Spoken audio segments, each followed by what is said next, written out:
अल्लामा ज़ियाउल्लाह शाह बुखारी साहब, प्रोग्राम का आगाज़ अगर आपसे किया जाए, एतराज़ क्या है उलमा को इस फैसले के बारे में, जब 18 साल की उम्र में एक बच्चा बालग होता है, समझदार होता है, उसकी शादी उसकी मर्ज़ी के मुताबिक हो सकती है।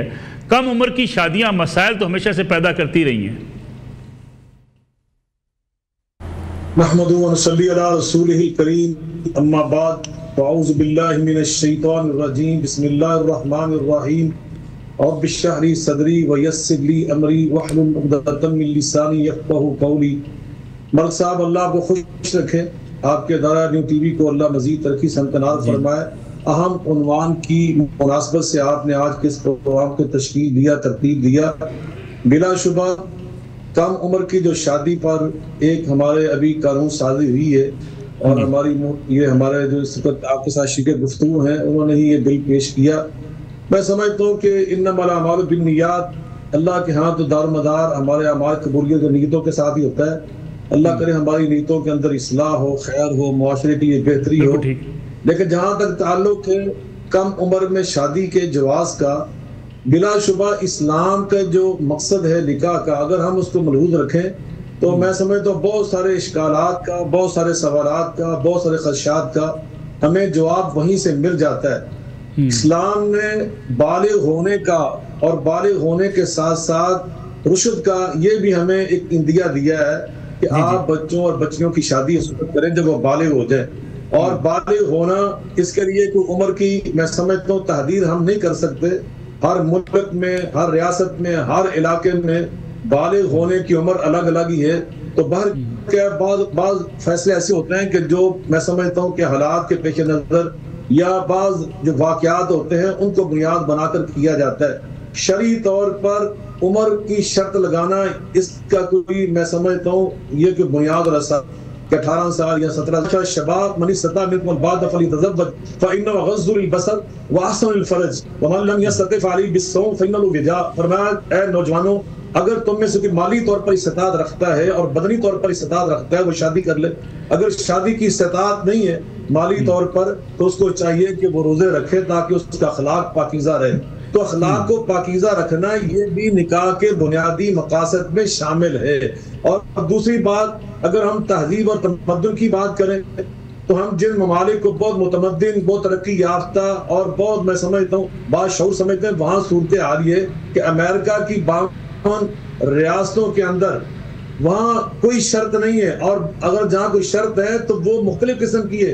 किसी रियासत में 16 साल की शर्त है, बाज़ रियासतों में वहाँ 17 साल की शर्त है, बाज़ में 19 साल है, बाज़ में 20 साल है, बाज़ में 21 साल है और बाज़ में 14 साल है, और बाज़ में ये भी शर्त नहीं है 14 साल की। और खुद आपने लफ्ज़ बोला इंट्रो में, मैं समझता हूँ आपने हालात के मुताबिक से बोला कि बूढ़ों के साथ छोटी उम्र की लड़कियों की शादी हो जाती है। तो वहाँ खुद अमेरिका के अंदर 80 साल के बूढ़े ने 16 साल की लड़की के साथ शादी की है, ये ऑन द रिकॉर्ड मौजूद है। बुखारी साहब मेरा सवाल ये है कि देखिए, बलूगत की आपने बात की, एक बच्ची जिसकी उम्र फर्ज कर 10 साल है, 11 साल है, बलूगत में अगर उसे इस बात का अंदाज़ा ही नहीं है कि उसकी शादी किसके साथ की जा रही है, कोई ना कोई एक मेयार मुकर्रर किया जा सकता है रियासत की तरफ से। जैसे ज़ोहर की नमाज का वक्त है, अगर ज़ोहर की नमाज आप उसी पुराने पैमाने पे देखें, सूरज का जो है ढल जाना, लेकिन आपने टाइम मुकर्रर कर दिया साइंस की बुनियाद पर कि इस वक्त ज़ोहर शुरू हो जाएगी, तो ये अगर उम्र की हद मुकर्रर कर दी गई तो इसमें हर्ज क्या है? मैं ये समझता हूँ मलिक साहब, आपने बड़ी खूबसूरत बात की। मैं ये अर्ज कर रहा था कि इस्लाम ने इसके साथ साथ ये भी हमें तवज्जो दिलाई है कि चूंकि एक बेटी ने जाकर घर संभालना होता है, उसने जाकर आने वाली नस्ल की तरबियत भी करना होती है। तो हमें कुछ ना कुछ अपनी बच्चियों को बालिग होने के साथ साथ तालीम और तरबियत के मराहल से भी गुजारना चाहिए ताकि वो जाकर एक अच्छी बीवी साबित हो सके और बीवी होने के बाद एक अच्छी माँ भी साबित हो सके, वो घर भी संभाल सकती हो।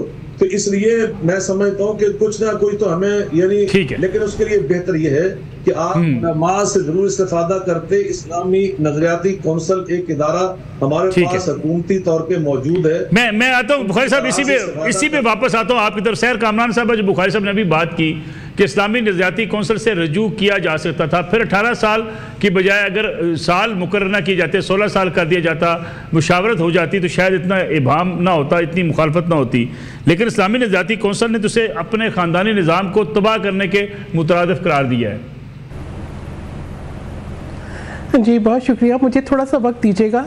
2016 से मैं इस बिल पे काम कर रही हूँ, ठीक है। 2016 में पहले सेनेट की मैं मेंबर थी, वहाँ पे रेजोल्यूशन पेश की, अपनी पार्टी को बिल पेश किया, पार्टी की लेजिस्लेटिव कमेटी से अप्रूव हुआ, 2017 में सेनेट में पेश हुआ और इस्लामी नज़रियाती कौंसिल को गया, कमेटी से पास हो गया बिल, कमेटी से पास हो गया। इस्लामी यूनिवर्सिटी भी शामिल थी और बाकी भी जो स्कॉलर्स थे इस्लामिक, उनको भी कंसल्ट किया गया।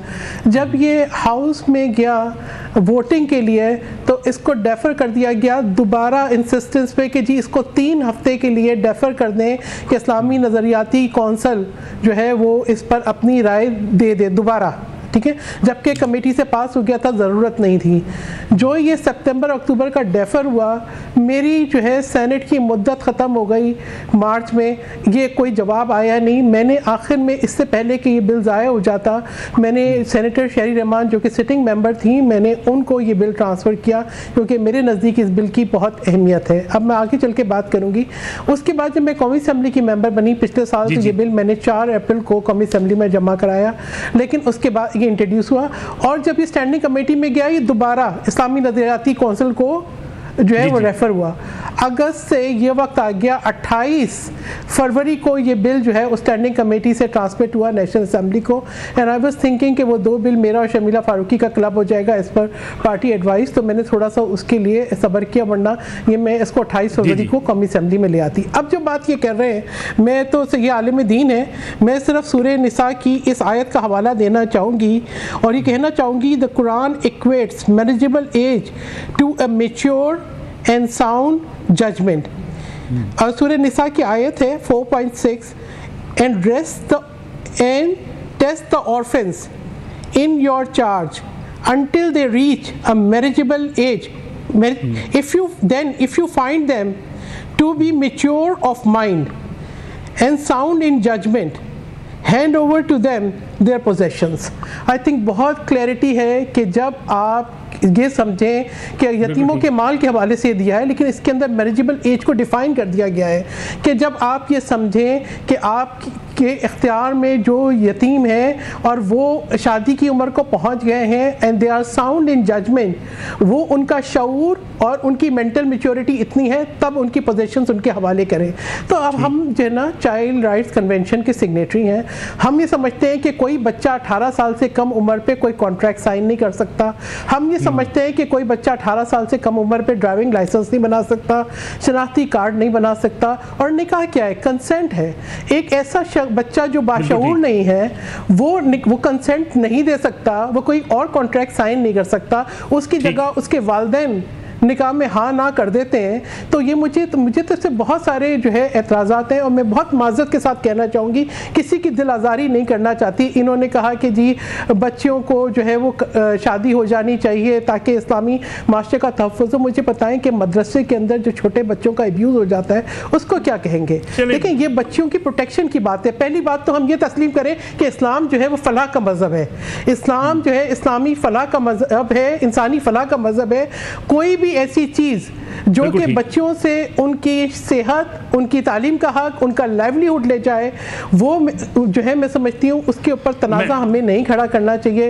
एक बहुत अच्छी लेजिस्लेशन है, एक माइलस्टोन है जो अचीव हुआ और ये बच्चों की फलाह के लिए है। मैं आता हूँ वापस आपकी तरफ। जबरान नासिर साहब, आप इस बिल को क्या समझते हैं, कितना फ़ायदामंद होगा पाकिस्तानी सोसाइटी के लिए?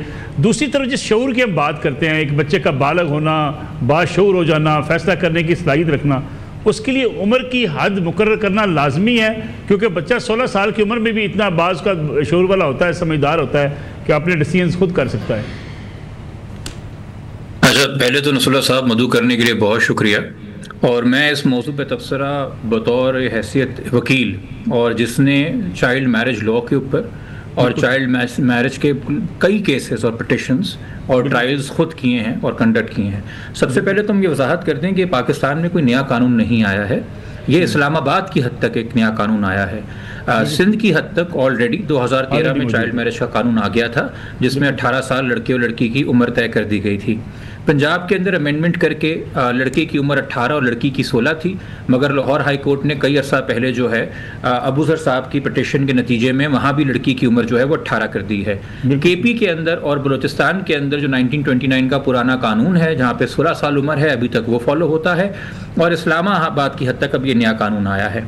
अच्छी बात यह है कि ये अब तक का सबसे जामे कानून है। अगर आप खुलासा करें जो अब तक कानून और अमेंडमेंट्स और तरामीम आई हैं, और उनके आने के बाद जो हमें लग रहा था कि जो वैक्यूम रह गया है कानून के अंदर जो कि एड्रेस नहीं हुआ, वो इसमें थोड़ा बेहतर तरीके से एड्रेस है।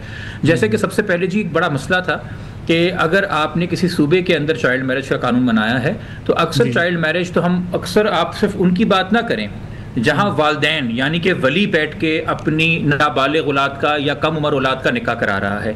मेजॉरिटी केसेस चाइल्ड मैरिज के वो ट्रबलसम होते हैं जहां बच्चियां किडनैप की जाती हैं या वरगला के अपने वालदैन से दूर ले जाई जाती हैं, और फिर उनको किसी दूसरे शहर, इलाके, मोहल्ले या सूबे ले जाके निकाह कराया जाता है।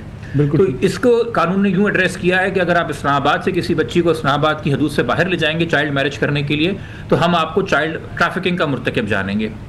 तो एक तो जो चीज़ एड्रेस हो गई। दूसरी चीज़ इसमें एक बड़ी अच्छी ये एड्रेस हुई है कि जी एक बड़ा मसला ये आता था कि ये जहाँ तक है ना कि निकाह ख्वाह के लिए पनिशमेंट, और अगर ख़ानदान वालों ने शादी करा दी पनिशमेंट, ये पहले भी एग्जिस्ट करता था, मगर ये एक बड़ा मसला था कि जहाँ भी चाइल्ड मैरिज इस तरह होती थी, वहाँ पे साथ में जो एक अकम्पनिंग क्राइम होता था वो होता था किडनैपिंग का, या वो होता था सेक्सुअल अब्यूज़ का, या वो होता था रेप का। क्योंकि पाकिस्तान में ये भी कानून है कि 18 साल से कम उम्र किसी भी बच्चा, मर्द हो या औरत, उसकी मर्जी हो या मर्जी ना हो, उसके साथ अगर आप उससे कोई जिस्मानी ताल्लुक कायम करते हैं, बेशक जुमरे में आ जाएगा।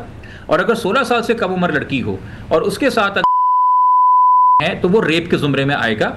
और हदूद ऑर्डिनेंस के टाइम के अंदर एक, या हदूद ऑर्डिनेंस से पहले भी जो रेप का कानून था, उसमें एक डिफेंस एग्जिस्ट करता था कि अगर निकाह हो लड़की का और लड़की की उम्र कम से कम 13 हो तो वो रेप के जुमरे में नहीं आएगा। मगर जब वुमेन प्रोटेक्शन एक्ट आया 2006 का, तो आपने वो एक्सेप्शन भी निकाल दी। तो अब रेप का कानून भी वैलिडिटी ऑफ मैरिज को एज अ डिफेंस नहीं देखता, सिर्फ ये देखता है कि अगर आपकी कम उम्र है। तो फिर बात ये है कि जब आप किसी से वो जिस्मानी ताल्लुक कायम नहीं कर सकते, वो रिश्ता कायम नहीं कर सकते, तो फिर आप निकाह के भी लॉ को रिकंसाइल करेंगे और चाइल्ड मैरिज की भी एज वही मुतय्यन करेंगे जो आपने बाकी के कानून के अंदर किया हुआ है।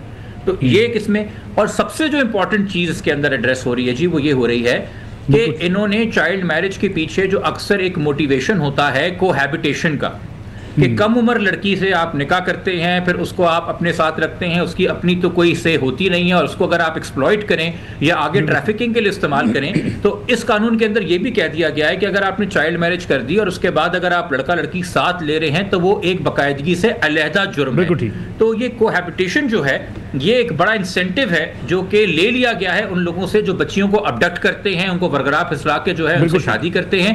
और बड़ी इंटरेस्टिंगली ये जो सारी चीज़ें मैंने आपको बताई हैं, इसमें बड़ी मेहनत करके पीपल्स पार्टी ने वफाक में कानून पास कराया है, मगर सवाल ये उठता है कि ये सारी मेहनत हमें 2013 के बाद सिंध में क्यों नजर नहीं आई। सिंध के अंदर, सिंध की सतह पे सिंध के कानून को मैंने 1 से ज़ायद पिटिशंस में चैलेंज किया हुआ है, जहां पे यही ग्राउंड्स मैंने उठाए थे कि कोहैबिटेशन आप कैसे अलाउ करते हैं मैरिज के बाद। आज हम देख रहे हैं कि इस्लामाबाद में वो गैर कानूनी है, मगर सिंध में वो अभी भी कानूनी है। आपने ये कह दिया कि इस्लामाबाद की हदूद से बच्ची को शादी के लिए ले जाया जाएगा तो वो ट्रैफिकिंग है। ये इस्लामाबाद में तो कानून है, मगर सिंध के अंदर ये कानून मौजूद नहीं है। आपने साथ में इसमें ये भी ऐड कर दिया कि जी हाँ जी, ये ट्रायल जो है वो सिर्फ सेशन कोर्ट करेगी, मैजिस्ट्रेट नहीं करेगा। ये बड़ा इंपॉर्टेंट है। मैं आपसे जो पहले बात कर रहा था कि इस तरह के ऑफेंसेस के अंदर साथ में किडनैपिंग और रेप के भी दफात लग जाती हैं, तो रेप जो है वो एक सेशन कोर्ट का ट्रायल होता है। सिंध का कानून कहता है कि चाइल्ड मैरिज का ट्रायल सिर्फ मैजिस्ट्रेट करेगा। तो होता क्या है कि एक मासूम बच्ची जिसकी 13-14 साल उम्र है, जिसको जबरदस्ती अगवा करके आपने चाइल्ड मैरिज की थी, वो चाइल्ड मैरिज का ट्रायल मैजिस्ट्रेट के सामने अलग भुगतती है, और रेप का ट्रायल सेशन कोर्ट के सामने जाके अलग भुगतती है। उसकी मिजरी आप डबल कर देते हैं। यहाँ आपने इस्लामाबाद में तो इसका हल निकाल लिया, मगर सिंध में भी इसका अभी तक हल नहीं निकला। तो मैं तो ये उम्मीद करूंगा कि इस्लामाबाद के इस लॉ को ब्लूप्रिंट बना के, जहाँ पे अब सिंध के अंदर पीपल्स पार्टी की मेजॉरिटी है, उनके सीएम साहब हैं, वहाँ पे भी कानून साजी आएगी और ये एक अच्छा कानून हमें वहाँ भी देखने को मिलेगा। मगर ये बड़ा इंपॉर्टेंट पहलू है, और इसमें मेरे ख्याल में सहर साहिबा ने काफ़ी गुफ्तगू कर ली कि ये बिल बार बार नजरियाती काउंसिल के पास गया है उनकी राय और ओपिनियन लेने के लिए, तो हम ये बहस तो नहीं कर सकते कि हमने तमाम हल्का अहबाब को जो है इंडल्ज नहीं किया या कंसिडर नहीं किया ये लॉ पास करने से पहले।